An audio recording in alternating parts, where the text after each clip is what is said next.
بسم اللہ الرحمن الرحیم۔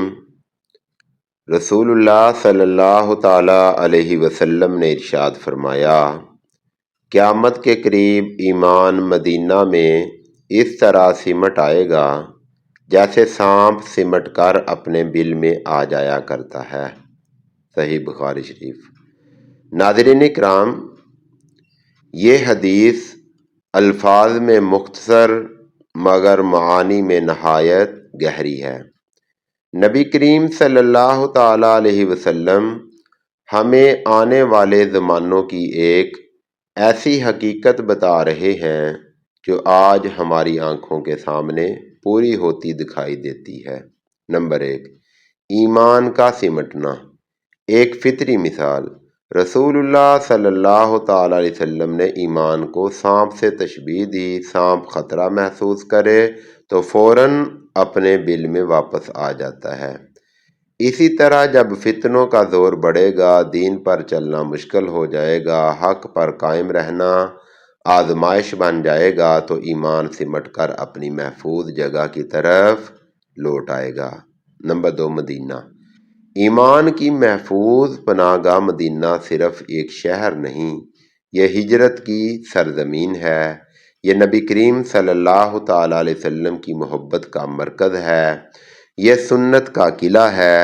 جب دنیا بھر میں بدعات پھیلیں گی، خواہشات غالب آ جائیں گی، دین کو مشکل سمجھا جائے گا تو مدینہ ایمان والوں کے لیے روحانی پناہ گاہ بنے گا۔ نمبر 3، قیامت کے قریب فتنوں کی کثرت۔ قیامت کے قریب سچ جھوٹ میں مل جائے گا، حق پر چلنے والا تنہا ہو جائے گا، دینداری پر طعن کیا جائے گا۔ ایسے وقت میں ایمان کمزور دلوں سے نکل کر مضبوط دلوں میں سمٹ آئے گا، اور وہ مضبوط دل سنت سے جڑے ہوں گے اور مدینہ پاک کی محبت رکھنے والے ہوں گے۔ نمبر 4، مدینہ کی محبت ایمان کی علامت ہے۔ ایک اور حدیث میں آتا ہے، مدینہ کی مشقت پر صبر کرنے والا میرا پڑوسی ہوگا۔ سبحان اللہ۔ یہ اس بات کی دلیل ہے کہ مدینہ سے محبت صرف جذبات نہیں بلکہ ایمان کی علامت ہے۔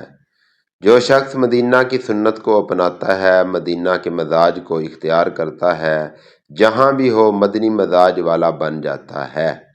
نمبر 5، کیا ایمان صرف مدینہ میں رہے گا؟ یہاں ایک اہم نقطہ، اس حدیث کا مطلب یہ نہیں ہے کہ ایمان صرف مدینہ میں ہی ہوگا، بلکہ یہ کہ ایمان کی اصل روح، اصل پہچان، اصل حفاظت مدینہ سے جڑی رہے گی۔ جو شخص سنت رسول صلی اللہ تعالی علیہ وسلم سے وابستہ ہے، اخلاق نبوی کو زندہ رکھتا ہے، وہ بھی اس حدیث کا مصداق بن سکتا ہے۔ نمبر 6، آج کے دور کے لیے عملی پیغام۔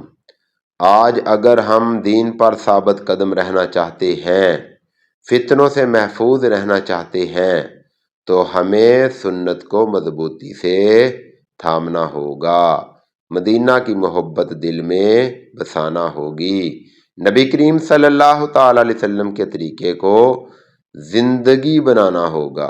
اختتامی پیغام، قیامت کے قریب ایمان فتنوں سے بچنے کے لیے اپنی اصل کی طرف لوٹے گا، اور وہ اصل کیا ہے؟ وہ اصل ہے مدینہ، سنت اور محبت رسول صلی اللہ تعالی علیہ وسلم۔ اللہ تعالی ہمیں بھی ان خوش نصیبوں میں شامل فرمائے، آمین بجاہ النبی الامین یا رب العالمین۔